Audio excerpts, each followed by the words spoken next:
Hey everyone, Andrew back again and welcome to another video, and it's Saturday so I'm back with another slasher review as part of the HORRORmans Slashback Slasher Challenge series, and this week's theme was camp slashers, so I've decided to go with a nice easy pick for this week, and that is Sleepaway Camp. So Sleepaway Camp centres around Angela and her cousin Ricky.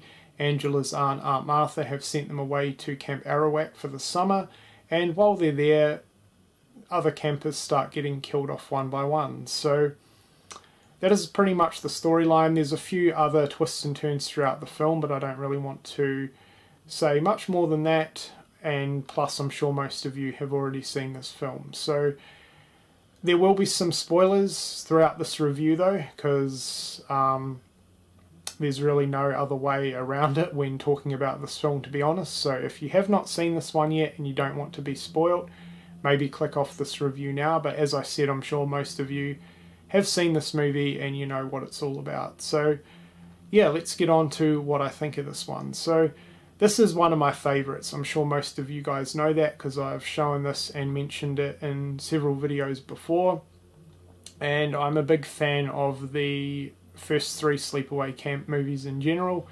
I've already reviewed part 2 as part of the Slasher Challenge, so I thought it was fitting to review the original. So first we'll get on to my thoughts on the setting and location. So you guys know that I'm a massive fan of locations in horror films, and I love camp settings, and I think this one definitely portrays a camp setting very, very well. It's definitely one of the best camp themed slashers, I think, in terms of the overall summer camp vibe. It's done really, really well. So yeah, amazing setting, amazing location. Now we'll get on to the characters. I think the characters are all really, really good in this one, and that is one big plus that I have with this movie next to a lot of other slasher movies in general and just horror films in general, is the cast of characters are their actual age. There's kids in this movie which are, they're the type of people that go to summer camp. So really, really realistic age of the campers, which is a massive plus for me. And the cast of characters are fantastic. Angela's great, her cousin Ricky is hilarious, Paul, Angela's love interest, is pretty likeable, and you have a couple of bitch characters which are pretty traditional in a horror film, and I don't think they go too out of the way or over the top. They're pretty realistic in their character portrayals. So yeah, fantastic cast of characters. And then you also have Aunt Martha, who's kind of weird. So yeah, great characters all around, no issues there. The kills, I think, are fantastic. There's some good variety in this film, and there's a pretty high body count. So I really, really like the kills. A couple of standouts for me are definitely the kill at the beginning of the film with the creepy cook. I really, really like his death. And yeah, there's some fantastic deaths throughout, some decapitations, some stabbings, so great variety on the kills. The other thing that I really love about this film, and what definitely sets it apart from a lot of other slashers, is the killer. So Angela's the killer in this one, spoiler alert, and I really like that because there's not too many slasher films that I can think of that have a female killer. There's only a couple of other ones that come to mind. Plus the fact that she is a girl, she's a young child, which makes it even more interesting. So I really, really like the Angela character. I think she's fantastic within this movie.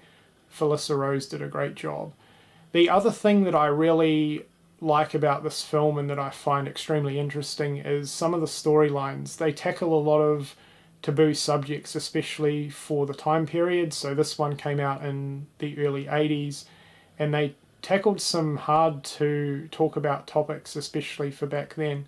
There's some homosexuality within this film, and then of course you have the overall storyline of Angela being transgendered, which I think is really, really interesting. So they didn't shy away from tough subject matters, which I really, really appreciate. So massive props there. And then of course the ending is one of the most memorable endings, not only in slasher history but in horror history in general. So fantastic ending with the reveal. I really, really liked that a lot. So yeah, this movie is fantastic. It's one of my favourites, and I know this is a pretty easy choice for this week, but I definitely had to go with this one because I think in terms of an overall camp themed slasher, this is definitely one of the better ones, especially in terms of a realistic camp setting. So there you go, guys. That's been my review for Sleepaway Camp.